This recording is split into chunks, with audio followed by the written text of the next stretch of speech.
Well, welcome to the third set of the day here between Ofertas this team and Ituzaingo, which are two Category B teams in the Virgo Cup. Let's introduce the players. We'll just start with, we'll just start with red for, again, no reason.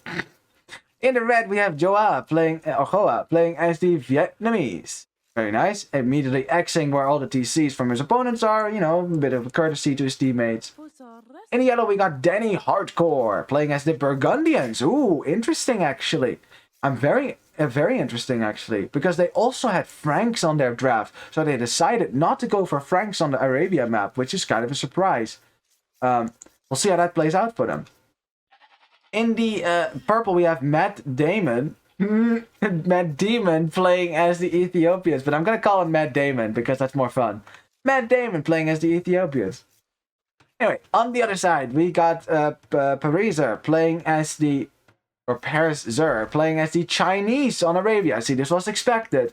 This makes sense to me. Chinese on Arabia are very strong, after all. Maybe not so much in team games, but still. In the green, we have Cap, or Cappy, playing as the Persians. Very nice. And in the teal, we have Kaliso playing as the Mayans. No surprises there. Yeah, this draft from Ituzaingo here on this side doesn't surprise me in the least. This is what I expected the Civ picks to be. On the other side, though, I mean, yeah, Vietnamese are fine, by the way. That's not a surprise. It's really Burgundians. And not because Burgundians aren't an Arabian Civ, it's just because they're not as good as Franks. So maybe, right, maybe Ofertas' team want to save Franks for another map, perhaps for Atacama or even Enemy Archipelago. Can't imagine that. I think they'll save it for Atacama then. Also, you know, one thing that's nice about it is now that if you're gonna lose, right, you don't actually lose. The Franks is a very strong civilization, and it was very expected. You know, it was very, you know, you could expect this to happen where your opponent pick a civilization that also can play camels, like Persians, which could give Franks a hard time, right? But I mean, yeah, on the other hand, they give Burgundians a hard time as well, so I guess we'll have to see. We have Loom for blue already as he's walling in his villager. Not that is necessary. Actually, you know, as impressive as that was, very nicely done by blue, by the way, not some quick walls. I think he should have actually just let that scout attack him. You know why? Because as soon as purple does that, he loses HP on his scout. He can't kill this villager because it has Loom, right? And then in Scout Wars, you actually have you have an advantage over purple. As purple, who is he gonna lame? He's gonna lame. He's gonna lame. This is totally allowed, by the way, a lame. And purple, who still has his full HP, is using that HP to get this lame in. And blue, does he see this even? Ah, he won't know. He won't know about this. Oh, that's terrible. Oh wait, now hang on a second. The scout is being sent back over here. Hang on. I think maybe he just saw it then. Maybe he just saw it. He will be able to see the boar, or I mean the rhino in the fog of war. Yeah, now you can see it. Okay, blue has seen it. He has spotted it. Let's see how this is going to go. Can blue stop purple from laming here? Now there's three ways to go about it. You can do three things here. One, you can block the rhino. That's difficult though. Two, you can try to get in front of the scout and block the scout. Let the rhino kill the scout. Or three, do what blue does. Just try to kill the scout, you know, yourself. As blue almost stopping the lame here with purple just in time with the villager. Oh, you gotta keep a villager there. Yeah, okay, now there's villagers here. There's no way that blue can stop this rhino from going, or keep this rhino home though. Oh, hang on. No, did blue stop it? He stopped it. He freaking did it. What a beast. Wow, that was really well done by blue. I really thought that purple was going to get that rhino, and that rhino is going to go right home. It will be delayed a little bit, but very nicely done by blue, which is really important for blue because he's Chinese. He needs that food. It's essential that he has that food. Has a scout still as well, can push in deer. This is great for blue. This is really good for blue. Well done. Well done indeed. Honestly, I can't believe that lame failed. Like, he was shooting at his villagers, for Christ's sake. Yeah, purple's got to be kicking himself that he didn't get that lame. Also, purple dropping a barracks already is might go for men-at-arms then. He's also going to gold already. Let's see if he's making a man-at-arm. He doesn't have the resources for it just yet. Okay, he does now. Yeah, there you go. So he's making men-at-arms. Okay, very good. Ethiopian men-at-arms, of course, you get them basically for free because you get 100 gold and 100 food at the start of the next to each age of each Next age. There you go. That's the English way to say it. We haven't really talked about resources yet because I got kind of stuck on that lane. We have a bad gold for the Ethiopians, but quite out in the open, so he still has the wall nevertheless. But if he gets his front wall, he should be alright and safe. Berries are right next to a hill though, that's kind of tricky in the front. As for red, we got berries in the front, we got an extra gold in the front, the other extra gold also in the front, but the main gold in the back. Very open for him as well. You know, that's tricky to wall for sure, so we'll see how he's going to figure that one out. As for teal, he has his main gold in the front, but he's walling around it. I like these walls. They're going to keep his gold fairly safe here. Good stuff. As his berries in the back, so at least there's that. In the meantime, we have blue going for some very big walls here.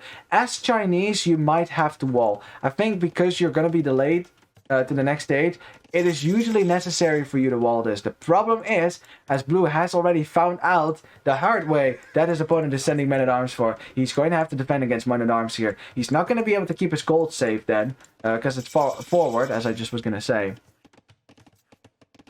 Oh well. Let's see what purple can do with these men-at-arms. They will be men-at-arms in like 5 seconds. Blue's thinking about fighting it, but you can't fight this in 5 seconds. And now they're men-at-arms. Yeah, blue now realizing that is gonna have to run away. And now you have only 2 villagers on this wood line. Eesh. Alright, well, I mean, purple, even though he didn't get that lame, is still gonna be able to do some damage now. Trying to delay that archer range for now. Scouts for blue does go down. Not that he needed it a whole lot anymore, but it still would be nice to have, obviously. As 2 villagers are walled in over here, so yeah, this archer range will go up.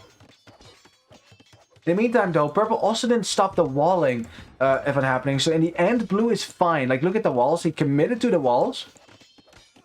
He's going to be heavily delayed right now. He doesn't have the wood for a second lumber camp. Actually, no, he doesn't. Doesn't have the wood for a second lumber camp, so he's just dropping the stragglers right now. Blue is certainly going to be behind. It's Chinese. It's difficult in any case. But it's okay. It's okay. Yeah, he's got walls now, so you'll be safe from raids. So this is fine. This is fine. On the other side, not much happening. It's just 2 players making some archers right now. We'll see them move out sooner rather than later. You gotta favor the Mayan player in this matchup, though, if you're versus Vietnamese. Mayans, with the cheaper archers, can always make more archers than their opponents, so they are very dangerous in that regard. And also, their economy is just sick. It is sick. That's the word for it. As blue... As blue opened up the walls to let green scouts in, I guess, as green doesn't want to engage these men-at-arms. Trying to get an engagement. That's pretty good so far. 1 men-at-arm down. The second men-at-arm down as well. And not a single scout lost. Very nicely done. Still, losing some scout HP is still going to make it difficult once you have to fight yellow scouts, obviously. But, hey, that's good. It ends the pressure from purple for sure. As purple has a goat that the lamed doesn't use. That's fine. Any case, yeah, blue's just gonna wall that up again. Very nice, and blue will be okay here. I think blue will not be able to move out in the feudalates. I think he's gonna have to stay at home, mass some archers first, and defend himself. And what am I saying? He actually did move out with an archer. Now, this is not like an attack. It's more like a raid, just being annoying, you know. And of course, kicking purple off the berries. I mean, it's still worth it, right? It's still worth it. Honestly, you can still harass your opponent with 1 archer. So this is fine. As he sent another one forward, so I guess blue really likes to go aggressive here. And this is fine. He should be careful though, because yellow is hounding around over here as well. Red and teal haven't moved out yet though. Like, they're just content to sit inside, keep themselves safe. I mean, if you're going to commit to walls like they have, you don't really want to move out. That's what the walls are for, right? Like, you don't have to. As the scouts find... Yellow scouts find those archers from blue, he's going to try to rush them down. Blue trying to keep them alive, but... Now, you really want green to come and help here, and green finally sends in his scout, so 1 archer still stays alive. But yeah, 1 archer's not going to make that much of a difference in this fight, as green is just going to lose his scout. So yeah, not the best of fights here for Ituzaingo here. Now, well, the archer goes down, scouts are being pushed away. Good stuff. Yeah, it's easier for yellow to reinforce, obviously, because he's closer by. Let's see if yellow also got the second wood upgrade already, because he is Burgundian. So you get that upgrade an age earlier and at a discount, which is very nice. It gives your economy quite the boost, honestly. You know, like, just think about it. Like, all yellow's lumberjacks are working, like, 15% faster or something. What is the number? I'm not sure exactly what it is. 15% faster than anyone else's lumberjacks right now. So it's like having, like, you have 6 lumberjacks, it's like having an extra one, right? Is that the math? Yeah. For every 6, you have a 7th. Alright, so purple is trying to get walls up in the back of his base, keeping himself safe. I mean, could have walled between the wood lines. It would have been a bit further out, but at least it would have been less walling. You know, that's always something you can think about. But I guess purple doesn't really mind the giant walls. Should be careful with this tree, by the way. You could drop that down and palisade wall over it, and then, you know, it'd be a hole. So that's definitely something to keep in mind. As blue, again, blue doesn't want to sit at home, he just wants to go attack. But the problem is, see, this is why I thought that maybe sitting at home would be better. Blue was so delayed going to an archery range, also was only on 1 for a long time. He's behind in the numbers, which means he can't fight purple in his own base right now. This is why it's probably for the best if blue stays at home. So we have a fight now between teal and red, as teal made a lot of skirmishers actually. Oh, that's a lot of skirm.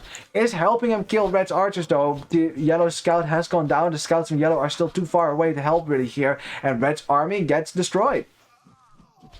Very nice. The skirmishers, sacrificing the skirmishers to get an army lead here is okay. Although again, going for skirmishers long term, not the best call because you can't really pressure your opponent with skirms as much as you can pressure them with archers. Also, you can't kill scouts, so that's also a thing. These scouts could technically maybe kill a lot here, although that spearman, yeah, pushing that army away for now. And red tried to snipe it, but he couldn't quite get there. Red though, ooh, quick wall on the berries now, but still, he's gonna have to run away with these villagers because the villagers are trapped. He can't run away. Ah, it's not a quick wall, it's a trap for yourself.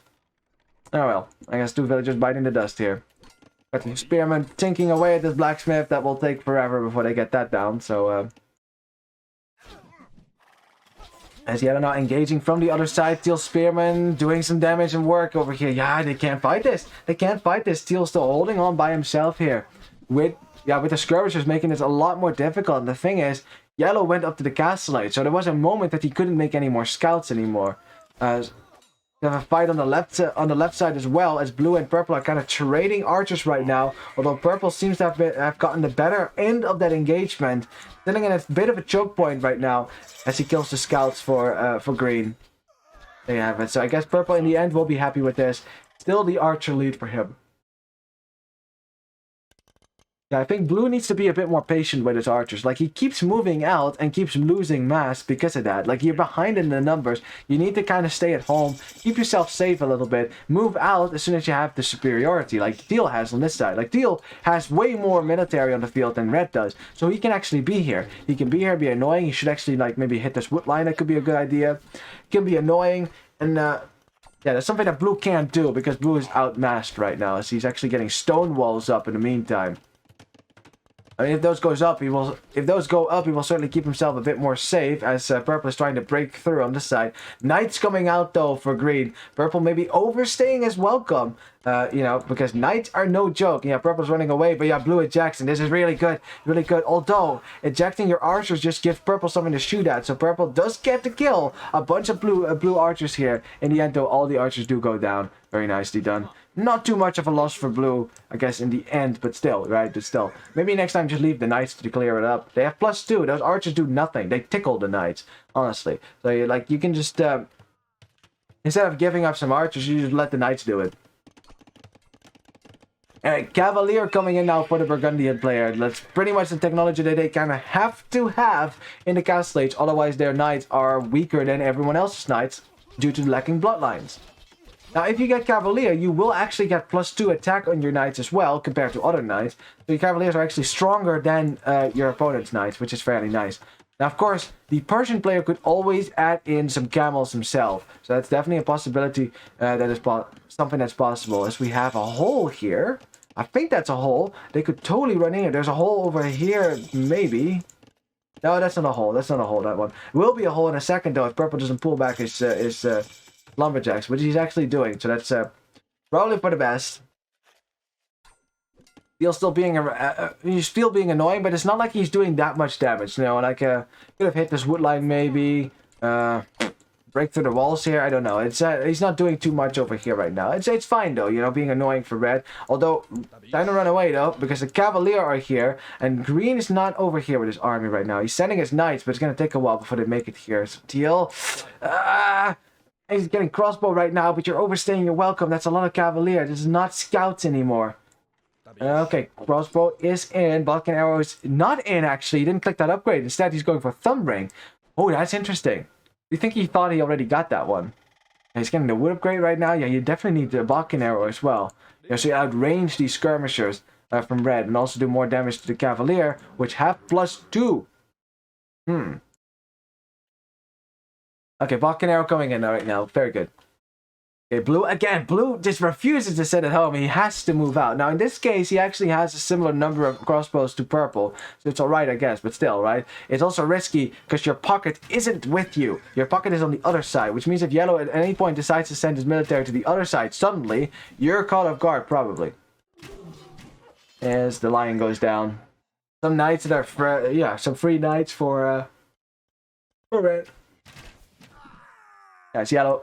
Now taking the fight because, yeah, green donated some knights here. And now it's cavalier versus knights. Not a good fight here for green, who is actually starting to make some camels now, which will definitely help him in the fight against the cavalier. Not so much in the fight against the ranged unit, because camels suck in that regard. They lack base pierce armor. Not very bueno. Guys, Teal should really be fighting this army, not... cavalier as well. Well, he's getting the cavalier, at least there's that. Like, both pockets streaming in some units right now. The problem is that Teal is losing all its archers. Teal, that army, that hated army for red, you know, because it was sitting at red's base and making his people sad. And it's been killed now. Red got his revenge. And now it's red's turn to put pressure on Teal, as the army control is for Ofertas' team. Now, there is still a blue army kind of sneaking around over here. I think purple is looking for it, or at least he might have been looking for it. In any case, it is in the back of purple's base. A lot of villages that he could actually get if he breaks through, because purple is 1 TC. Because he prioritized the university. Does he have a university? Not see. Yeah, actually, I'm blind. It was right in front. Yeah, early ballistics, obviously, because you're gonna have to fight, right? I mean, this is kind of the decision you need to make, right, in the early castle as the flank player. Like, what do we do? Do I go for a town center or for university and ballistics? What I would do, I mean, it depends. What I would do, if I know my opponent has an army that I will have to fight, I get ballistics first, because you're gonna have to fight that army anyways. If I just killed my opponent's army in feudal age, then I drop DCs. You know, that's kind of like how I usually like to do it. Don't know what pro players would say about that. That might be good reasoning or not. I don't know. In any case, blue also has ballistics. He has a hill though. That's pretty sweet. As yeah, red and yellow are definitely ransacking Teal's town right now. Yeah. Okay, green is here with some camels as well, but there's only a few camels and knights. Not very strong. Okay, you wanna get those camels? Yeah, to engage against the cavalier. There's a good micro from green. Good micro from green. Instead, sending its knights against the crossbows and the camels against the cavalier. But is it going to be enough? As Teal really should be focusing down these archers instead of the cavalier. Like, Teal's been shooting at cavalier the entire time. Shot from the mango, miss. Because, I mean, I get the impulse, because those are more threatening to your crossbows. But the thing is, as long as there's crossbows from red on the field, green can't kill these cavalier with his own camels. That is why Teal should really focus this down first. Which he's trying to, but he doesn't have the mass now. That's the problem. Anyway, blue in the back of purple's base has been sniping a bunch of villagers, I suppose, as purple has been forced to drop an awkward TC here on his gold and his wood. Still doesn't really protect his resources. He can't quite take them yet, but at least he can hide his villagers, so there's that. Although there's only 15 space for 15 villagers, obviously. As villagers are still dying. Blue is getting a lot of value right now, and where is purple's army? I think purple did take a fight against blue. Which blue must have won then. Yeah, we didn't get to see that, unfortunately. I'm not seeing a lot of army for purple. He must have lost his then. As red and yellow, seeing the damage they did to Teal, are like, hey, we could go to green as well. And that is exactly what their plan is right now. Green is massing some army right now in his own barracks, as you can see, but without the flank to help him, he's going to be 2v1 against with camels against a player with a lot of crossbows, which is kind of awkward. Say the least. He's gonna see that army right now. Army has the hill as well. Yeah, camel immediately goes down. Yeah, where's green? Where's the rest of green's army actually? Because he has more military on the field actually. I'm just not sure where it is. Got 50 knights somewhere. Yeah, 50 knights somewhere. They're not over here fighting though. That's kind of a problem. Okay, there they are. There's the rest coming in. Okay, let's see. Cavaliers are chasing green though. Green under the town center right now. Red at the same time being attacked by the knights from the back. Yellow microing back now to get in front of the knights. Very good. So red's crossbows don't go down. Yeah, this is well done. Well done by yellow and red. I mean, even though green has more mass, the crossbows are still alive, so they get a lot of knight kills right now. I think in the end, because green is producing a lot of knights at the moment, they will still eventually clear this army up, but it cost green dearly. Green though, trying to get to the castle age, but he's still spamming knights at the meantime. It's delaying his imperial age, I mean. As yellow doesn't have the gold yet to go up, so we'll see. Blue though, on the way to imperial age. And blue is still in purple's base. Purple only now killing this army, and blue is still being annoying, trying to kill more villagers. I don't know how many villagers he got to kill. Let's see if we can check that somewhere. KD, yeah, that's not really a KD. Well, I mean, 103 losses for Matt Damon. Oh man, I hope he can at least he can act better than he can, and then he can play Age of Empires. I'm just joking, Purple. Don't worry about it. Don't worry about it. I mean, purple did get hit real hard here, so purple is going to be in trouble here in a sec, because blue is going to go up the imp, will have Arbalest. And Chinese are insane in that regard. And yellow is going to have to bail out purple then in order to keep him alive, which is giving teal a bit of a breathing space, because teal also got hit quite hard. So I'm just saying, this is going to be tough for Ofertas' team going forward. Yeah, teal won't be able to get up to the imperial age. Oh, what I was saying, he will be able to get up. Look at that, almost up as well. And not so much for red though. Yeah, red, he's trying to get some more villagers out right now. What he really needs is imperial age, honestly, to keep this army back. Because siege is coming forward, more crossbows. Red not garrisoning his DC. Red. Okay, now he does it. Okay, yellow is here with some cavalier, but it's not it's enough. He could snipe the mangonels, I guess. Yeah, that's one mangonel down for sure. Second one down as well. He targets the one with the most HP first. There you go. So teal has to back up now. That's a lot of cavalier actually. So teal might be pushed back here for a while. Still though, in the meantime, we have purple dropping a castle in front of his base, trying to keep that safe. But the arbalists are getting to the base of it. And blue. Okay, blue. Okay, I know that blue. Yeah, he's trying to kill his villagers, but he doesn't want to right-click the castle. So what you want to do here, blue? You want to hold Alt. Hold the Alt key. If you hold the Alt key while you have your arbalist selected, you cannot right-click buildings. You can only right-click villagers at that point. So you can easily snipe the villagers behind that foundation. That's my tip right there. Yeah. Jesus Christ. Purple is just getting completely overrun right now. The castle is not going to go up. What is purple going to be able to do against this? As the Imperial Age comes in for green as well. Yellow is nowhere near Imperial Age. He's just sending his army from left to right, trying to put out fires. But every time I see put out a fire on the right, there will be a fire on the left. And if he puts out a fire on the left, there will be a fire on the right. It is the doom scenario for a pocket player in a 3v3. Trust me. It's fairly annoying. Worse still, this is Castle Age military. I know it looks like Imperial Age military. It is not. It does not have the final armor upgrade. Cavalier can shred this. And look how much damage. Look how much damage these arbalists are doing. Look at it. And remember, yellow is still 2 minutes away from Imperial Age. He's losing most of his knights already. This is not looking too good here, as purple's rushing down this castle. We'll probably get that up as well, but that's not going to stop blue from just bringing a trap forward or something like that. Or some rams, and just ramming that down. Yeah, it's yellow lost most of his knights here. And yeah, look at that. They called it GG actually. They know that going forward, it's going to be really difficult from now on, as Imperial Age comes in for teal as well. And there you have it. The first game goes to Ituzaingo. Very nicely done. Very nice. Yeah, that swung around quite quickly actually. Like there was a moment here when teal lost their army in the middle of the map. Red and yellow made that, used that opportunity to push right through into teal's base. They did a lot of damage. Then they decided to go to green though, and green defended well. He was able to kill that army. And at the same time, blue started pushing into purple's base with a sneaky attack over here, broke through a wall and killed a lot of villagers. We didn't really get to see how many villagers, but it must have been a lot. Honestly, I kind of want to see that if you don't mind. Let's skip back a little bit here. That army's still on the way. Yeah, there you have it. Okay, so blue comes in with that army. I want to see how this goes, because that must have been quite the damage here. Okay, it breaks through.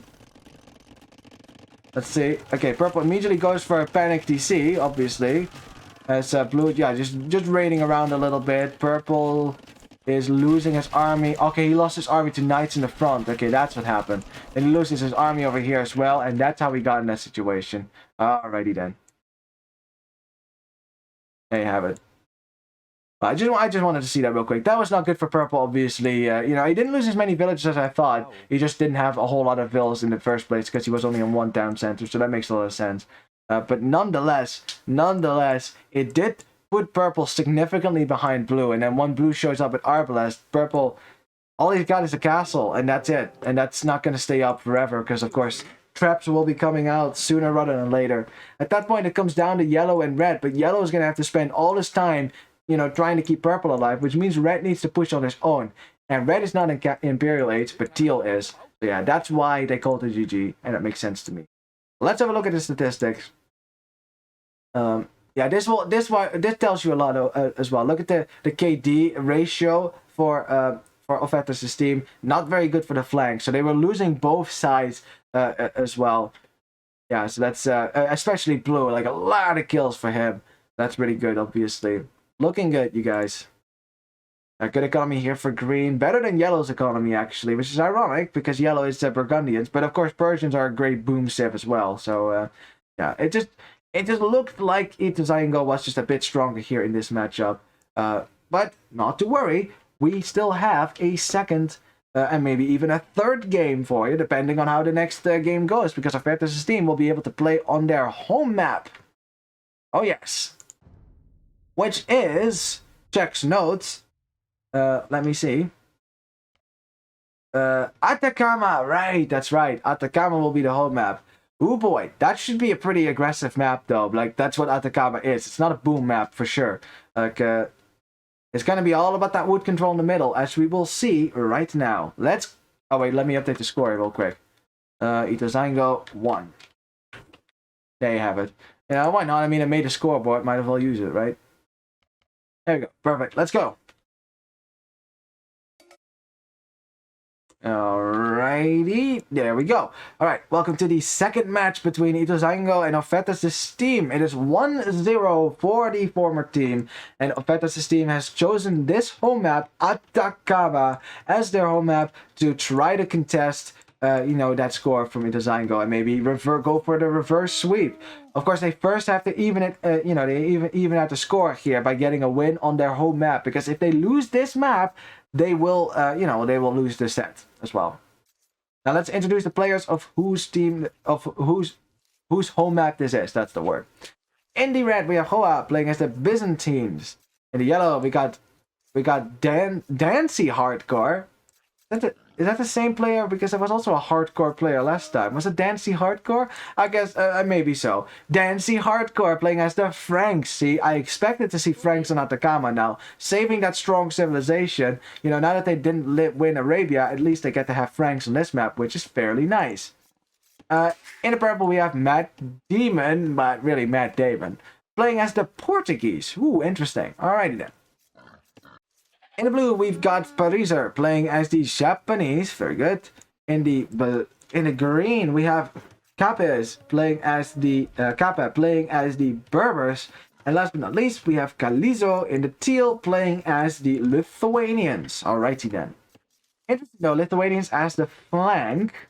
But I guess they preferred having Lithuanians on a map like this rather than on enemy archipelago if it comes to that. So we'll see. If we look at the civilizations, I kind of prefer the Steam civilizations here, just because, you know, you have not two strong flank sieves. Byzantines are pretty good for the fast in potential. You have Portuguese, which should not be underestimated, by the way. I know they don't have an early eco bonus, but neither do Byzantines. And Portuguese have a nice discount on gold units, right? Which allows them to spam a lot of gold units fairly easily in the castle slate. So it's definitely something you can't underestimate, you know. And of course we have Franks, which is just Franks. Franks are Franks are Franks, as we always say. As the Boer is not listening to the Franks. Yeah, the Franks are just really good. Although, right, we are going to be up against Berbers on the other side, which is still not a civilization you want to be up against as Franks, because they have camels, and cheap camels at that, which makes it really easy for the Berber player to just mix in a few camels, you know, even if he doesn't go full camel, which I don't think you should ever do in a team game unless you're really far behind in the cavalry count. Like, it's always better to have knights yourself, because knights can actually kill villagers.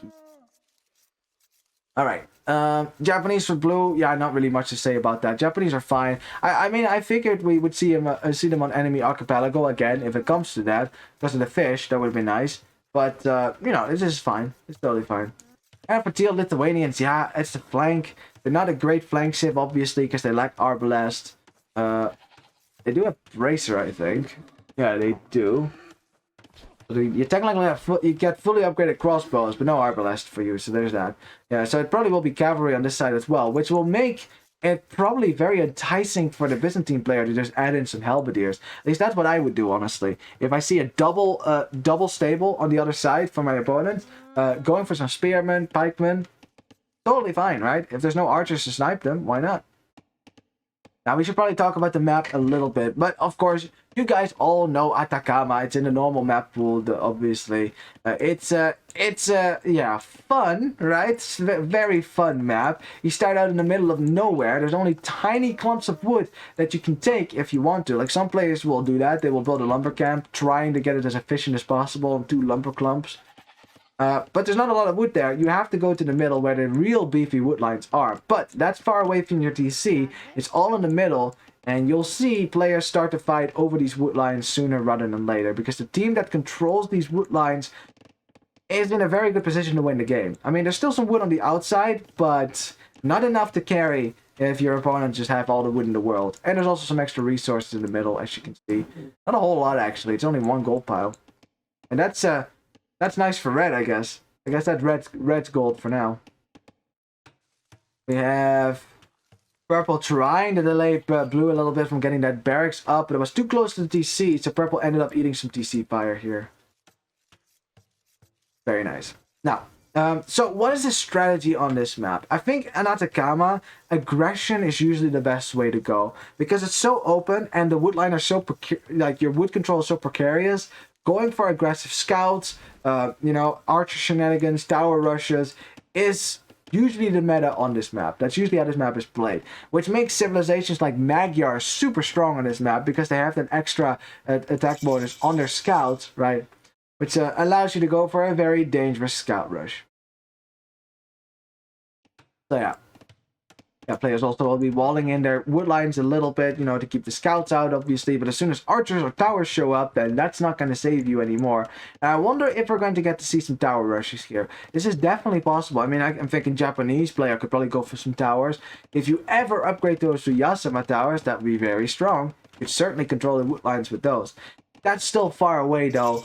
Don't count on it, because, of course, this game might not go that long.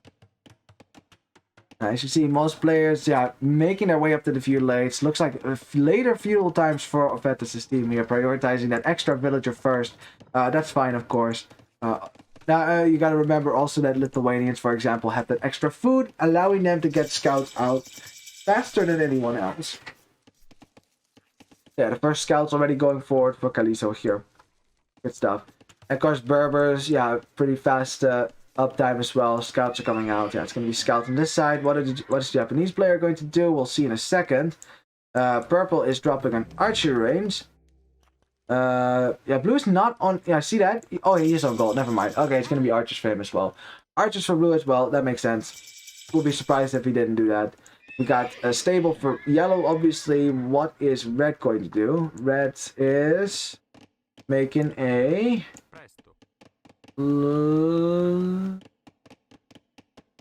taking an awful long time to build this thing. What are we making, Red? What is the military unit you're going to make in this war game? Okay, I think that villager was just kind of pathing to nowhere. Archer range. Okay, now.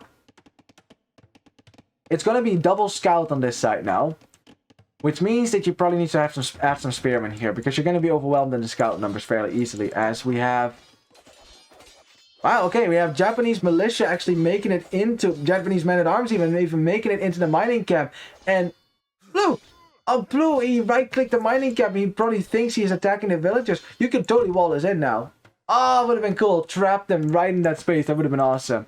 Yeah, blue lost a lot of HP on his men-at-arms. But you still can't underestimate these. These are Japanese men-at-arms. They still do some damage, as you can see. One scout going down. Nice for blue then in the end. Could have maybe got a few villagers, actually. Yeah, I'm surprised he didn't. But yeah, whatevs, right? Whatevs. Any case, we got double scouts coming forward, obviously, from green and teal. So looking for a kill, but yeah, red is going to keep his villagers safe around his town center. His woodline is walled in. He's got spearmen also guarding that, so I don't think the scouts are going to be able to do an awful lot. What you could do though is tower this. That's what you could do. You see your opponent's only one lumber camp, you just tower it. Wow, okay, purple is actually going to try to wall his base as well. That's a lot of walling. There's not a lot of wood lines to use for the walls. But if he gets it up, he will be fairly safe to go up to the castle age, get himself some archers out. That could be really good, obviously. Green finding yellow's villagers. Yellow tried to send some villagers to the middle of the map, and green actually found those with his scouts. Ay, not so good for yellow here, losing 2 villagers already. Now fighting with the villagers probably for the best. I think, yeah, he will be able to kill the scout as well. Green should probably run away. Nope. But now teal shows up. Teal shows up just a little bit too late to the party, and yellow might lose all these villagers nonetheless here. That's 3 scouts. Okay, yellow bringing in reinforcements. And that's 4 villagers down for yellow. 5 villagers down. Really nicely done by green and... Whoops, dropping my headphone here. Really nicely done by green and by teal. Finding those villagers out. It was pretty lucky for them, obviously. Nicely done. In the meantime, though, we got a spearman raid in the wood line, as we have a few villagers dying for teal as well, with some archers with fletching. No fletching. I was just checking that. Yeah, that will make it a lot less effective then, as teal is just idling his entire wood line now to fight this, as he right-clicked the scout, which you can actually abuse, actually. Teal's gonna have to keep its villagers a little bit safer here. Teal's woodline is the most unsafe. I would personally have a woodline on this side maybe, and then just kind of wall it in a little bit. That's what a lot of people do. Because now, yeah, you have to chop wood, you know, and these villagers might be carrying axes, but then they still switch to knives once they start fighting. Isn't that funny? They're lumberjacks, they have axes, and they don't use them. Another villager goes down. A scout goes down for red as well. It's just spearmen, but there is some archers in here as well. Fletching on its way as well. So teal is... he's losing a bunch of villagers here if he's not careful. That's 4 archers now. That's starting to get a lot more dangerous. Yeah, teal, after killing the spearman, running away. Now that the spearman are dead, he could technically send some scouts in, but also, some Lithuanian skirmishers. They're faster than anyone else's skirm, so that's fairly nice. You can chase down these archers fairly easily. It's blue. Blue finding the woodline now for purple, trying to harass it a little bit. Very difficult for blue to deal with. Purple wants to defend that with his own archers, but there's no scouts right now from yellow to help him here. As I'm not sure what purple's plan is right now. He's gonna have to save his village. Alright, it's gonna be a tower then. He's gonna try to drop a tower now to keep himself safe before his entire woodline gets massacred, which is very much a possibility. Now, I like how yellow did it. See what yellow did? He just walled in his entire wood line like this. Like, that's a lot of space. Like, that doesn't stop your opponent from towering you, but it certainly will keep your villager safe for these kind of rushes. As blue actually losing all his archers now to the tower, the archers from purple and from yellow scout. As green is just gonna have to run away now. Meantime, skirmishers are keeping back red. Also, teal building a tower now on his wood. This is something that you kind of have to do in a lot of cases. As we have a lot of aggression right now from Ofertas' team. You know, they are behind in score, but they're ahead in economy and military. So it's actually kind of funny that they are behind. But green on the way to Castle Age. Green is on the way to Castle Age, is getting his cavalry upgrades, you know, just the standard stuff. Ooh, we didn't have a lumber camp upgrade for purple. You know, he wasn't chopping very efficiently until now. So there's that. Yellow, though, not yet at the Castle Age. Yeah, he made a lot more scouts, I guess, to try to keep himself safe. He's going to drop his market now as well. A blacksmith, maybe to buy his way up. Let's have a look at his resources. Yeah, he's been... red actually bought his way up as well. Yeah, red just bought food. That's actually going to make it more difficult for yellow to buy his way up. That's kind of ironic, right? Kind of ironic. Yeah, see, now he's selling wood for gold and he's buying food, but it's really expensive because red just bought food. Yeah, the yellow is going to make it, though. He's going to be able to click up now, but not before green makes it first. So, it's going to be a while now that green could maybe dominate the battlefield with some strong Castle Age military. See what he's going to make. Yeah, some cheap knights. That makes sense. Very good. Getting all his upgrades out. What you want to do on Atacama, obviously, is also get a town center up on the wood line eventually to keep your villagers safe for a longer period of time. So that will happen eventually. I don't think green can quite afford it right now. He barely has the wood. He needs to get some farms out, obviously. Now, red and yellow, though, pushing into Teal's base. Teal was walling a little bit, walling from the edge of the map. I like that. You know, why not go for a giant team wall? This is, it's possible. Problem is, it wasn't finished yet. It wasn't finished, and if it isn't finished, your enemy can just walk right in. Yeah, that's some dead villagers for you. Teal's army is also, yeah, it was out of position. Still is, actually. As now scouts come to help, but without skirmishers to back it up, the scouts are just going to go down, and now you're in trouble. Now you're in trouble as Teal. I mean, Teal has been on the back foot for a long time. It's down to 23 villages. Not looking good for Teal right now. If they can keep Teal open and keep killing him, Teal's gonna be in trouble. Teal, you gotta respond to this. Ooh, more villagers could die here. One villager down, another villager will definitely die. Now, Green is forced to send his knights here to deal with this, right? Because Teal is in such disarray, which is not really what you want to be doing with your first knights. You want to send them forward and start raiding, you know, an opponent who doesn't have knights.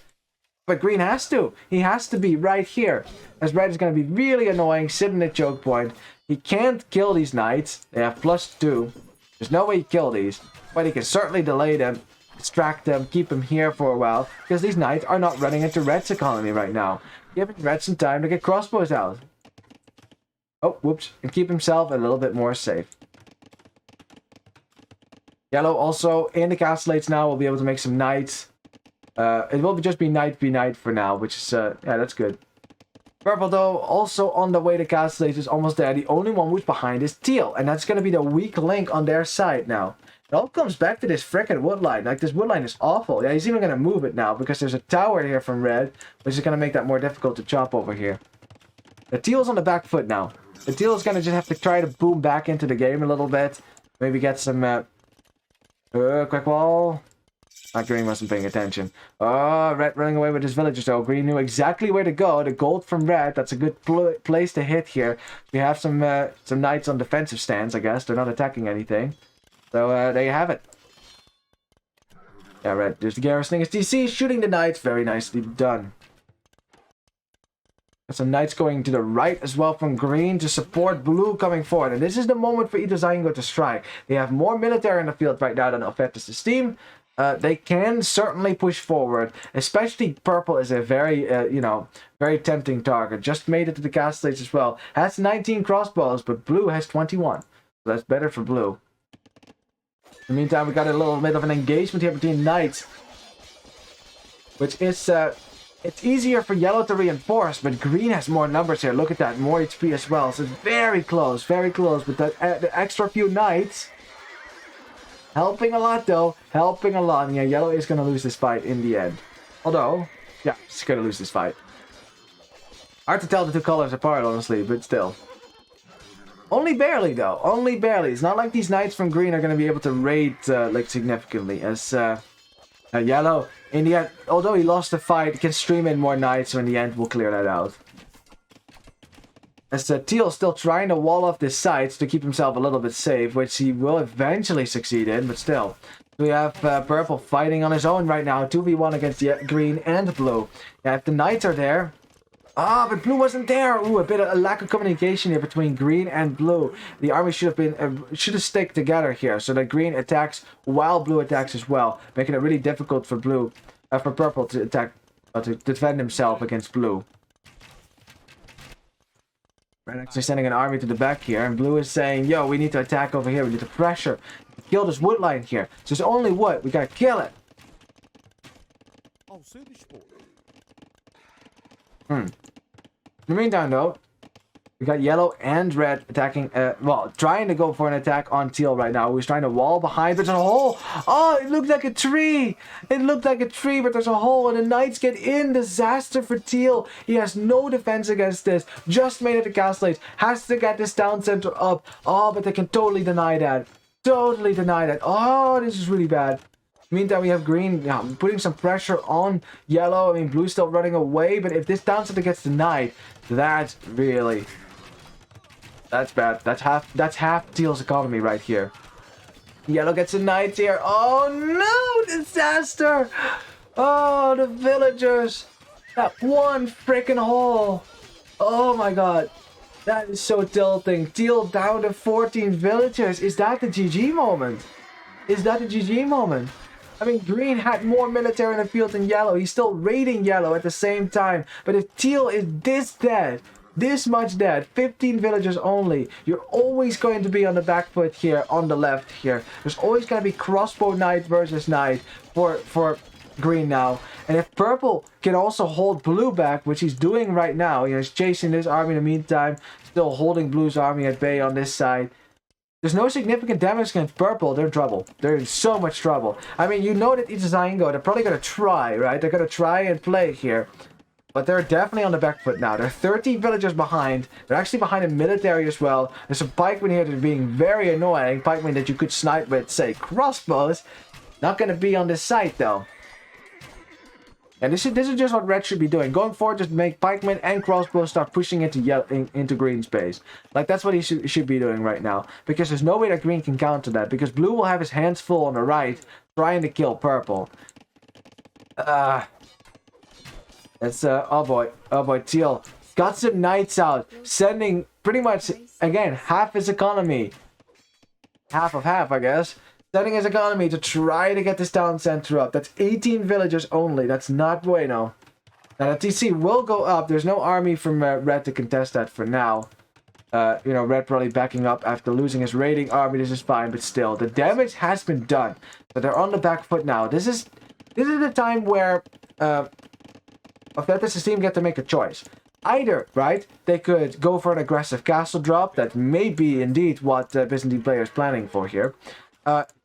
Add some siege, add some crossbows, and just start pushing teal, who cannot defend himself. You know, castle here is just that's just over for teal. Or a castle on this wood line, also over for teal. Like, he can't defend himself from that.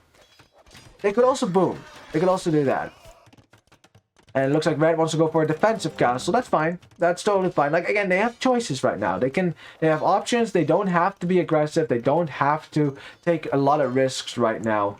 As blue doing the same thing he did the first game, trying to get a sneaky attack in on Mad Demon here. And Mad Demon, he suffered a lot from that last time. Let's see how he's going to respond to it this time around. Because that army will be here. There's not a hole in the wall, hopefully. The palisade wall will go down quite quickly here. And here come the crossbows. And there's not a whole lot to raid in the back of Purple's town this time around. But still. Now you want a house. You want to... Like, what he should have done here is just build a house, right? Just to... Well, I mean, I guess he's going to go to this side anyways, but still. Meantime, no green kind of posted outside of blue's base. Blue pushing away his crossbows with his own mangonel.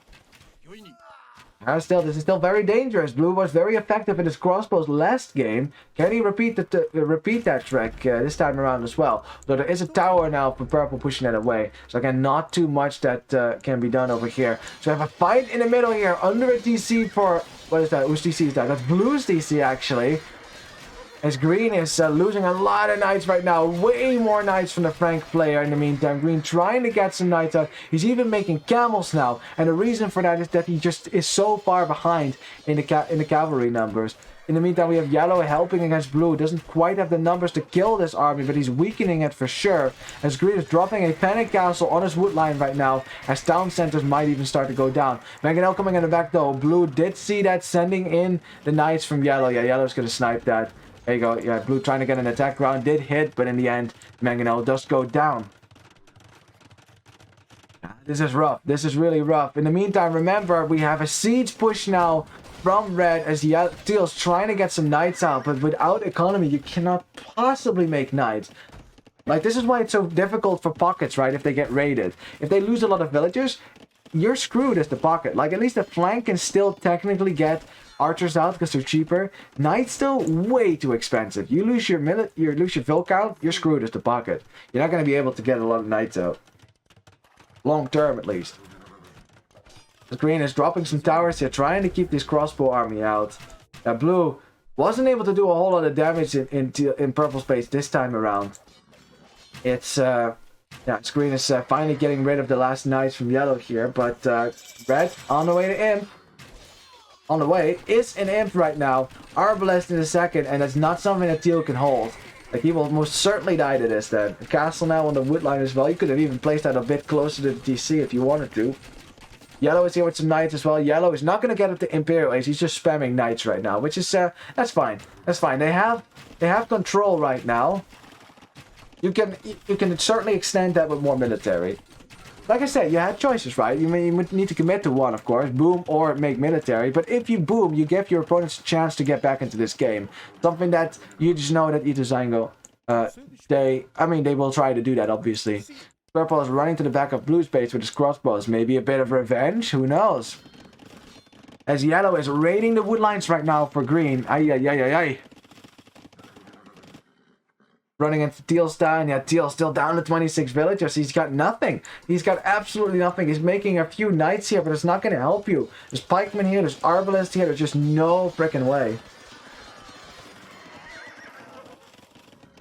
Being pushed off the wood line in Atacama is murderous. It's very punishing. Yeah, yellow is here with a significant knight mass as well. Meantime, we've got blue, yeah, having to deal with the crossbows in the back of his base right now. Blue actually has crossbows somewhere. Okay, they're chasing purple right now. Very good. But purple has more crossbows than blue, so he can always stick around here. As red is finally getting the bow saw upgrade. He kind of forgot about that, I guess. That's alright. Yeah, as yellow is just being very annoying, raiding green's down center. He's not gonna bother trying to kill this, by the way, because it's a oh wait, no, it's Berber's down center. Never mind, you can totally kill this. Never mind, it's not Persians. Persians have double town center HP after all, as we well know all. So yeah.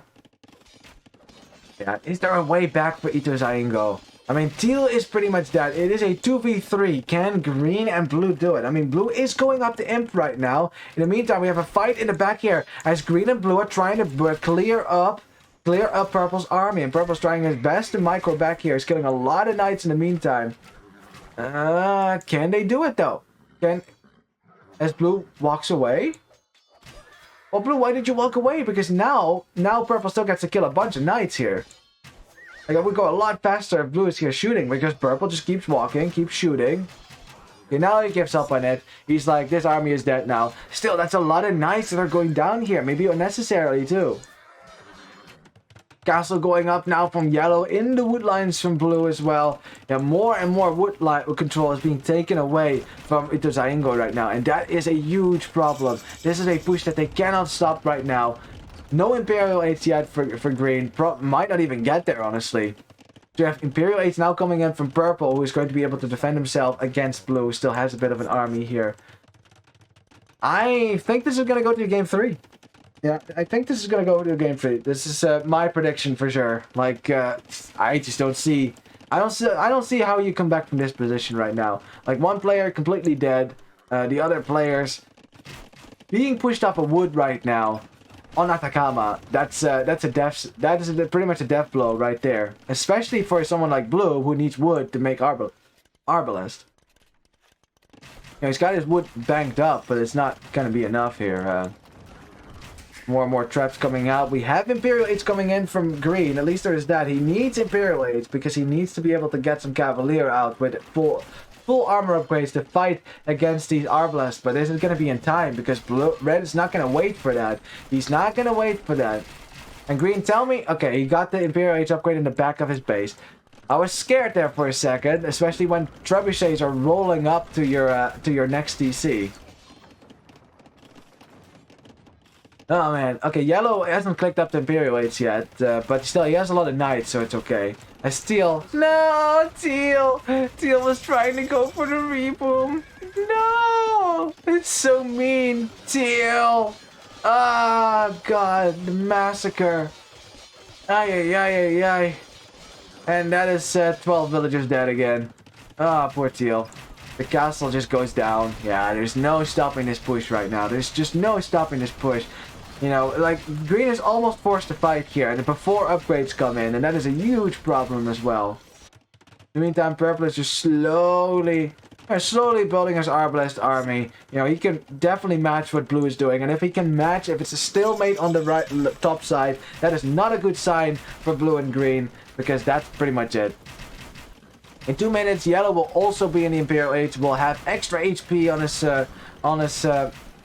his Cavalier as soon as he gets an upgrade. Actually committing to a fight right now because he'd rather just kill these knights. But blue is here with Arbalest. Not a good fight to take. Yeah, let's back up here first. Get red into the mix as well. Now green is taking a fight against the Arbalest. Not a fight he wants to take. They're not Cavalier yet. Can't afford that upgrade. Is this the GG moment? As the entire army for green will go down. Blue's army is not in his own base to defend himself right now, which means blue will start to be... Blue's base will start to crumble as well. Is this the GG moment then? Now that purple is starting to attack on the west. Now that yellow has won that fight against the green with superior numbers. The Arbalest, though strong against knights, still will go down. Because there's just too many Arbalests for red here. Wow, we actually have some knight rage from Teal. I like it. I like it. Teal been killing a bunch of knights here. But yeah, yellow's going to send some knights in to deal with that. Yeah, it's GG. It's GG. And there you have it. The GG is called. And we have ourselves a tie. Alrighty then. Victory goes to Ofertas' team, who played this really well. They really did. They got great control over the wood line. And certainly the fight in the west went really well for them. Honestly, I think Lithuanians kind of held back Teal as a pick. Because once that army broke through over here, through this one freaking hole, that dead plant looking like a tree, Teal thought it was closed up. It wasn't. They got in and they killed all the wood line villagers. It was massacre. Oh man. GG indeed. Yeah, but it was just well played by Ofertas' team. And of course, now we have ourselves a tie. So the question is, who's going to win this set? Because it's going to depend on who wins the next series. I mean, the next match. Looking at the military count, yeah, much more military on the field for Ofertas' team. Look at that. They sold very well this game. Yeah, army high for Teal was very low. He got hit really hard. You can tell by the villager high. Only 30. That should tell you enough. And it's not like he did only made 30. He just lost a lot of villagers. So yeah, poor Teal was never able to get back into this game, unfortunately. Economy-wise, yeah, his economy is of course garbage. That makes sense. But yeah, even between purple and blue, who are opposite. Purple slightly more economy. And of course between... I must say, yellow's economy versus green's economy wasn't as good. So yeah, green definitely was the better boomer out here. But... in the end, if he's on his own, that's not going to save him, unfortunately. So, yeah, there's that. GG. All right, then. We have ourselves an even score. Let me update the scoreboard, then. Very nice. Now, let's go to the home map for Ituzaingo, which will be Enemy Archipelago. Oh, boy. That is a difficult map to play on. If you haven't prepared on that, if you didn't pick that as your home map, and then you suddenly have to play that... I can imagine that is going to be very nerve-wracking for Ofertas' team. But, of course, see what they can make of it. Let's go, game 3. Let's get it to load. There we have it. Perfect. Alrighty then, welcome to the third and last final game here between Ituzaingo and Ofertas' team. It's 1-1, and so we're going to decide on Enemy Archipelago, which might be one of the best maps to really, like, decide whether a team is actually, whether actually all the individual team members are actually strong or whether they work together as a team. Because you do not get to rely on your teammates so much on this map. You start on an individual island that you share with your opponent. So it's 1 versus 1, 1 versus 1, and 1 versus 1 on all these islands. And that is tough. You're going to have to think about that, right, when you go for civ picks as well. Because normally in a team matchup, some civilizations aren't particularly good in team games, but they're great in 1v1s. There's actually some good examples on this map. We'll talk about it in a second here. Let's introduce the players. We'll start with Calypso here. So the first 1v1, Calizo in the teal as the Cumans, playing versus Joa in the red, playing as the Italians. Alright, second 1v1. Cap playing as the Aztecs in the green. Very nice. Versus in the purple, we have Dancy Hardcore, there you have it, as the Sicilians. Ooh, an interesting matchup indeed. I like that. Last 1v1, we got Pariser as the Saracens in the blue versus Matt Damon or Matt Damon playing as the Vikings in the yellow. We really got to think about what civilizations do we prefer here. Something we should really think about here. Now, I like humans in 1v1. Humans in 1v1 are pretty strong. They're not as strong in team games, so I understand why we waited until we picked until this map to pick them. Now, they're not very good on water, so you better hope it doesn't get to a water fight. Whereas the civilizations from Ofertas' team are all good on water. Like, every single one of them are fine on water. Maybe Sicilian's not so much anymore, but you know, it's fine. As we have an attempted snipe here from Teal. No loom yet on that villager. But she's gonna live. She's gonna live unless Red responds. Red does respond, eats some shots as well, does Teal. And now Teal has to run away from the scout. That's unfortunate for the human player. Yeah, this Red is gonna be able to bring in that board now. Very nice. As for Italians, yeah, Italians, humans. If Italians get a castle up with Genoese Expo, I would actually prefer Italians here. Because Cumans are going to be a cavalry-oriented civ, and Genoese Expo counters all of that. So, we'll see how that's going to go. Now, the stone is forward for Red. He does not have stone in the back.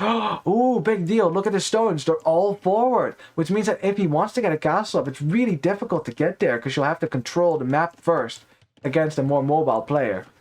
Tricky. Very tricky. I mean, at least Steel has stone in the back. His golds are forward, though. So, all golds for Steel are forward. If you manage to control all three of these, Teal won't have any gold. So there's that. Purple running into the TC as well. Does live with his scout. That's fairly important, so you can still scout around a little bit. Now, I love Aztecs on this map. Are they good on water? Hell no. But are they good 1v1? Yeah, they're one of the top tier Arabia civs, and you kind of need to see this as a mini Arabia arena, you know, surrounded by water. And Aztecs will do very well on that. You know, like I'm thinking maybe a Monk Siege push could be pretty good. Archers, something that the Sicilians kind of struggle against because they like that final armor upgrade. So Arbalest is definitely going to be tough for them to counter. So we'll definitely see what happens here. Sicilians, though, can't underestimate them. You know, it's hard to counter Sicilians because they actually take less counter damage from counter units. Like, say, Knights take half the bonus damage from pikemen that they normally would. So much so that going camels against Sicilian knights is really dumb. That's not gonna work because the camel does as much damage as a knight would against Sicilian knights. So trust me, don't go camels against Sicilian knights. It's not worth it. Now, heavy camel you can actually do because they have significantly more bonus damage versus cavalry than normal camel riders have. So you can actually go camels then, but in the castlate, just make your own knights. Alright, Saracens. I like Saracens because they have a water potential. The only one out of the Ituzaingo team that could actually go to water.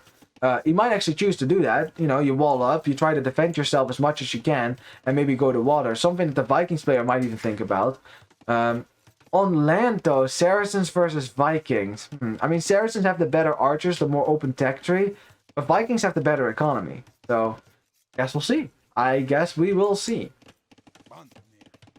As the Eagle took a little bit of fire from the TC, but yeah, way too much HP yet for this Scout Cavalry to ever fight, so green will be okay. Red scouting out a little bit. Yeah, I always do this, by the way. Once the Scout comes by, if it's in the range of my village, I will just hit it a few times, because any bit of HP that it loses means that my Scout can win Scout Wars. Not that that matters for Teal, because Teal lost his Scout already, but, you know. And also, right, because if you then go to Feudal Age, then this Scout, if it's weakened a little bit, might not be able to kill a villager, which is always good, right? Alright, we got some crazy walls from some green here. He's gonna wall half the island here. Just literally take half. He's like, okay, let's, you know, we don't have to fight about this, purple. We don't have to fight about this. There's plenty of space. I take half, you take half. Yeah, does that sound fair? I don't think that purple is gonna agree to those terms. I don't think anyone is going to agree to any of those terms. Oh no.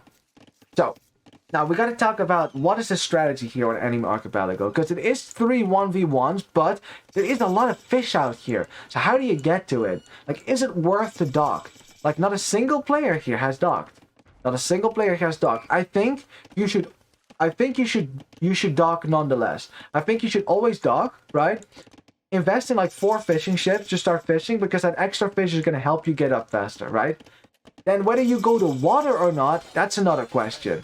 As we have some militia coming forward now from red, trying to get the men-at-arms upgrade though, but I wouldn't get that upgrade. Let's just cancel that. Yeah, cancel the upgrade.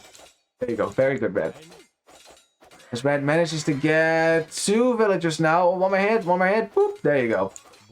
Very nice. So at least 2 villagers down for 2 militia and a scout. I guess that's kind of worth it. Also, lots of idle time from Teal right now. So he's basically walking all the way to Red's town. That's a lot of idle time. Is he gonna...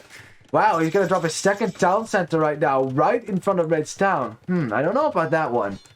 A Cumin boom with a town center right there. I would have rather had a town center like near this gold, or maybe one of your other golds.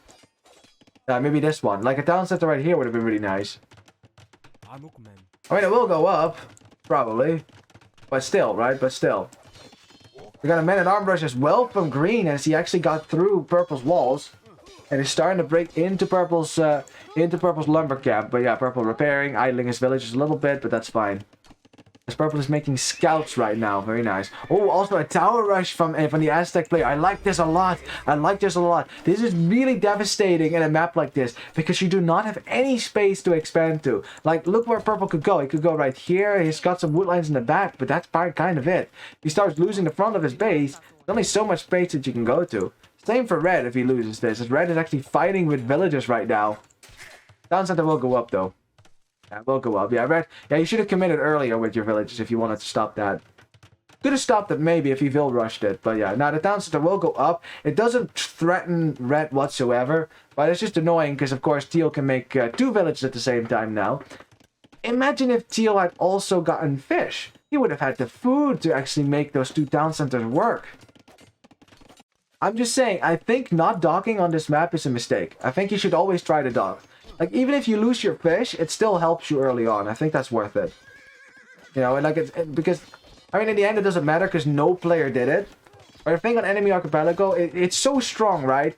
If you actually manage to go to water, and better still, if one of your team members goes to water and clears out the fish from your opponents, you can start adding fish, you know, stuff that can be raided because your opponents are working on land.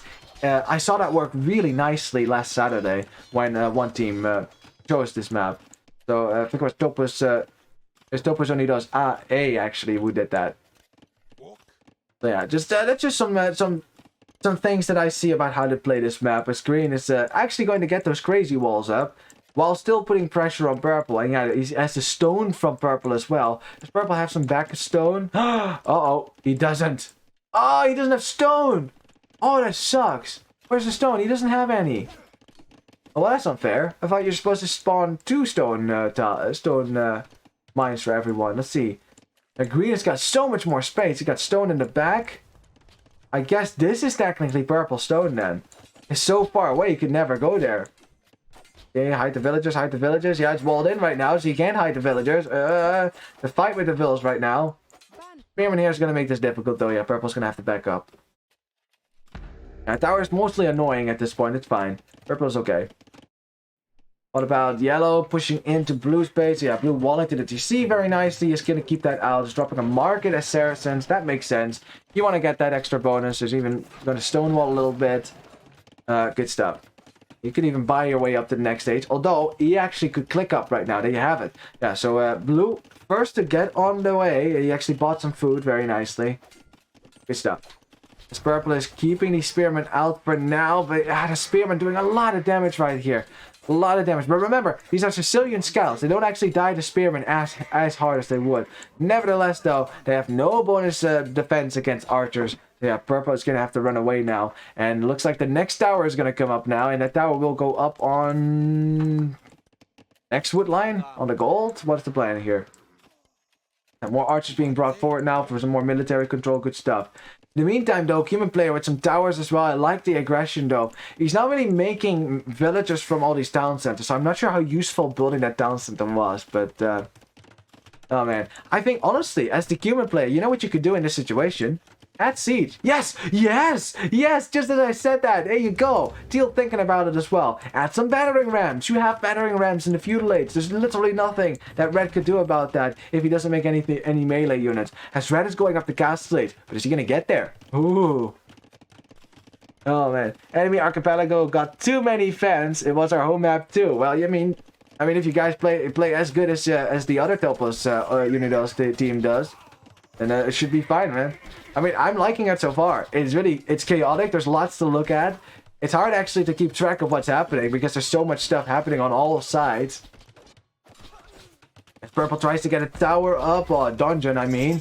Only one villager building for green, though. His other villager is running away right now. I'm not sure why that villager is running away. It should be here to building that tower, yeah, idiot. This Purple is trying to get this tower up. He has to get that tower up. It is a doubt tower. Or a doubt dungeon. A doubt John? Nah, that doesn't work. Is Yellow actually trying to break into the walls over here? Breaks through one layer of walls only to find another one behind. As the Blue still trying to do his best here to keep this up. But this is a weird game. It's hard to call which team is winning right here. I mean, Ofertas' team is winning on Blue's island. You know, they're definitely doing a lot of damage over here. Although Yellow is behind to the castle, so that might change in a second. But Ituzaingo is winning on the other two. Like, you have archers now making Purple's life hell, and Purple is just getting destroyed right now. In the meantime, though, you have Red finally making it up to the castle as a ram comes out to take down his castle. Immediately switching to a siege workshop because she needs siege right now, which makes sense. And that's the thing. Yeah, it's feudal siege, but you don't get mangonels. And it will be mangonels for Red right now, so... You know, instead... Okay, so here's the thing. Instead of a town center, why don't you just build towers, right? Something that Red can't rush down anyways, and build a siege workshop and make 2 rams instead of a TC, right? And an extra tower. I think that would have been worth it a lot more because now, yeah, Teal has more villagers than Red, sure, but Red is in castle age. He can add town centers. He could even go to water, you know, fish a little bit, so you don't need to waste so much wood on farms. I don't know. I really think like that's the big mistake that all 6 players are making here. Not a single one of them is going to water. And it's not like they don't have the wood. Like, Teal has wood to go to water here. Like, he could totally go to water. Honestly, he would have been able to have a feudal boom if he had gone to water. You know, so... I don't know. I think that's a mistake. It's definitely a mistake here. It's, yeah, green backs up a little bit. Purple still trying to hold on. He's forever feudal at the moment, but is he going to be able to kill this? I don't think so, because green is not stupid. He's going to keep his archers nicely at home, or at least back up a little bit, so he can upgrade them and then come back with crossbows. Yeah, but red could maybe push out here. What about blue? Blue coming out with crossbows right now, but yellow has more crossbows than that. Blue has the hill though with some scorpions, so it's fairly even on this side. 42 villagers for blue, 41 for yellow. Yeah, so it's super even. The only difference could be, you know, a duck. It kind of frustrates me though. Like, there's so much fish on this map, but no one is fishing. Like they must think, oh, our opponents are fishing, therefore we mustn't fish. And everyone is thinking that, and as a result, no one is fishing. Like, let's just see how much fish there is on this map. Let me click it. Come on, click on the fish. Oh, that's a bird. Hang on. There you go. 15,000 food. I mean, it's not. I'm not saying it's as much on Islandia, but damn, son, it's still a lot of fish. Would certainly have helped the human player. He could have been clicking up by now, and now he's gonna have to deal with knights. Knights which will easily clear out these towers, which will help him clear out his town center. Yeah, Teal gonna be in a bit of trouble here. Green's still doing okay though, but now we got some skirmishers as well from the Sicilian player, which that's all right, I guess. We got eagles coming out from Green as he clicked up to the castle age. No, is in the castle age. I mean, that's Teal actually that just clicked up. He's gonna get the eagle warrior upgrade as well, which is gonna make it very difficult to counter for the Sicilians here. Blue dropping a castle on his main gold. I like this castle. It defends his wood line. These 2 golds. The left side of his base. I like that. If it goes up, that is. 50%. There's some army and some siege here to contest this, though. It's going to take a while before the mangonel gets here. The castle will go up. We'll keep blue safe for now. And the only one who's in trouble right now is Teal. Ooh, very close there. This mangonel almost getting the... Oh, Scorpions gets one. He almost gets the other one as well. Another shot. Yeah, blue needs to be very careful. Gets the mangonel though, very nice. In the meantime, we have green still being very annoying, and oh man, purple is still in the feudal age, and he's not gonna get the castle age anytime soon. I think purple is in a situation where he might actually have to transport some villagers to someone else's island. Like, say red, or maybe yellow if he can get there. Because he's not going to be able to hold on long by himself if he can't get the castle age. He just doesn't have the food for it. And I think here, what green needs to do here is just go all in. Go all in and kill purple. Yeah, all in siege. There you go. Very nice. There's no reason to boom for green. There's no reason to boom yet. Like, if he kills purple, then he booms, right? And I actually, what I would do then is go to water. Ironically, Aztec Navy to dominate the map. Very funny. That's what I would do in that case. As we finally have castle age for Teal. Teal almost has a stone for a castle, which would be really nice to have a castle up right there on the stone. Problem is those mangonels are making that kind of difficult. You got blue actually making it into yellow's base for the first time in probably this entire game, honestly, because yellow was the aggressive player between the two of them. Yeah, yellow's just going to snuff that out immediately, so it won't do any damage. Very nicely. In the meantime, we've got purple still struggling against green. As he's trying to make some scouts here, but yeah, that's a lot of food investment, and look at that. Just no food to go up to the next stage. He can't even buy himself up.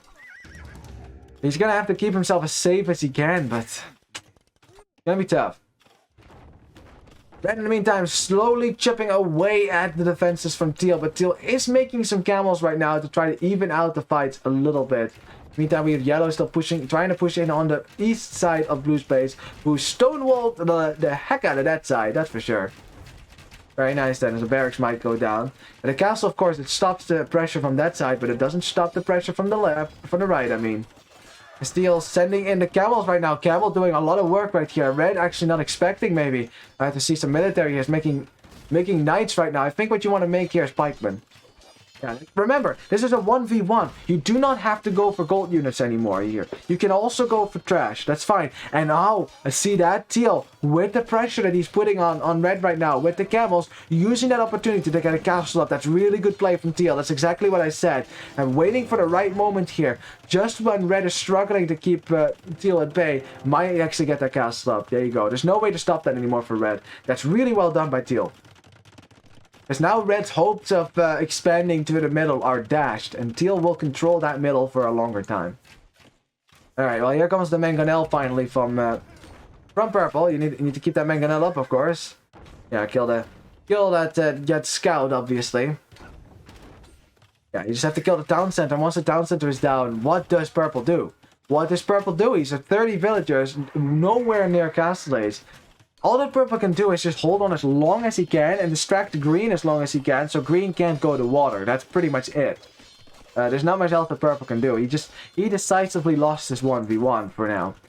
If he can get some help from his teammates, maybe. But the thing is, his teammates are hard, pressed. They're already struggling to win their own 1v1s. Like yellow has a good position on blue right now. If he sends navy or something like that to green.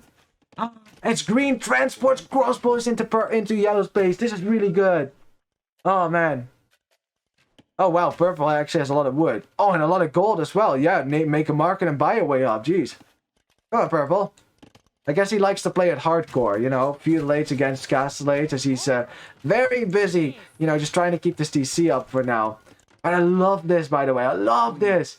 The green just, because he doesn't need as much army on the front right now. Sending some crossbows into yellow's base. That's a real big deal here for yellow, because yellow's distracted right now, allowing blue to get his castle up. Although, no, delete the castle. Put it here. Put it here. Ah, blue. Here on the hill. Oh, it would have been so nice. Such a nice castle. Because yellow's distracted right now. Yellow, look at that. He's sending all his army back. You can actually drop this on the hill right now. Ah, boo. What is this? Category C? It's actually Category B, believe it or not. Category B. But yeah, players are... it's funny. I think a lot of these teams are players that are play a lot of team games. And they work together as a team. But Enemy Archipelago completely destroys that whole team sense. You can't play as a team really on Enemy Archipelago. It's really difficult. You're pretty much on your own until you can go to water and transport stuff to other bases and help.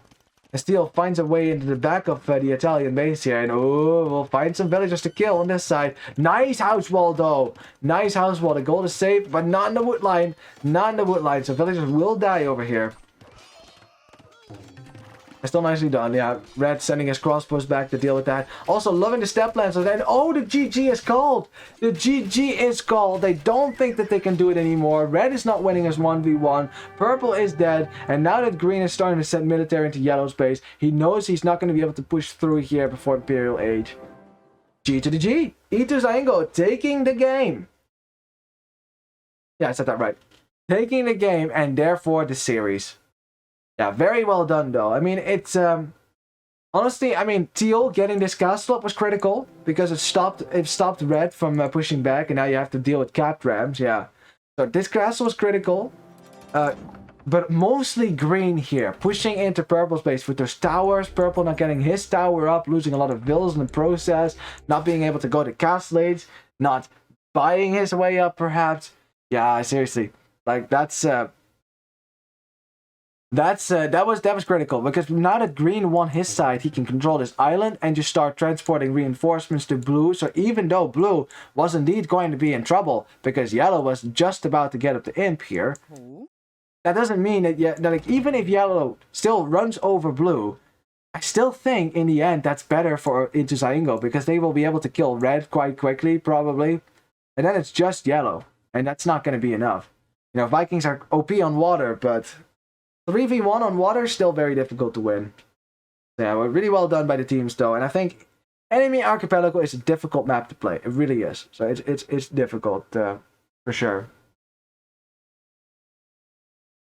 All right. Well, let's have a look at the statistics real quick. Yeah, GG indeed. Yeah, I wish I could make that that code you know, a little bit easier instead of the red 212, which is like ridiculous. But that's because I'm, if you're a partner, I think you can ask for that, that you can have different codes. But now they just make a random code based on your name. So there you have it, the red 212. Ugh. Oh well, that's okay, I guess. Anyways, but then at the military count, yeah, the military count was just a tad better on this side, at least for Ituzaingo. But look at yellow. Yellow definitely coming out of the demon on that side of the map, and definitely giving blue a run for his money. I said between blue and yellow was dominant. Problem was that on the other islands, Ofertas' team was just losing, and that was the problem. Now, one thing I want to point out: do you look at these food counts for the players? That is really low. Oh, you deleted one letter by mistake, lol. And why I'm saying low is because they could all have been fishing. They could all have been fishing. I think that's my tip for this map. Just go to water. Treat it as a nomad map. Just go to water at the start. Well, I mean, not exactly like nomad where you go everyone on wood, because you have boar. So what you do, you go 6 to, well, let's see, it's 6 to sheep, then 4 to wood, right? Then you go 1 villager, get the boar, then another villager go to build a dock, and then you send 2 more villagers to wood to afford fishing ships. And there you have it, a fishing start. You start making fishing ships while you're also, you know, eating the food that is on land, pushing your deer, stuff like that. You will have a shit ton of food, trust me. Like on a map like this, that can make all the difference in the world. Say a faster imperial time, more knights. Going to castle age at all, huh, purple? Yeah, I'm just joking. But I'm seriously, like, that would be my tip for sure. But yeah, I guess we want to see who has the highest APM. Looks like blue actually with the highest APM here overall. Although the biggest peak was also blue actually.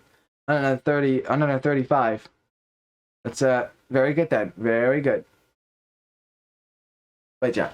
Anyways, congratulations to Ituzaingo for winning the set. And of course, good luck next time for Ofertas' team. GG.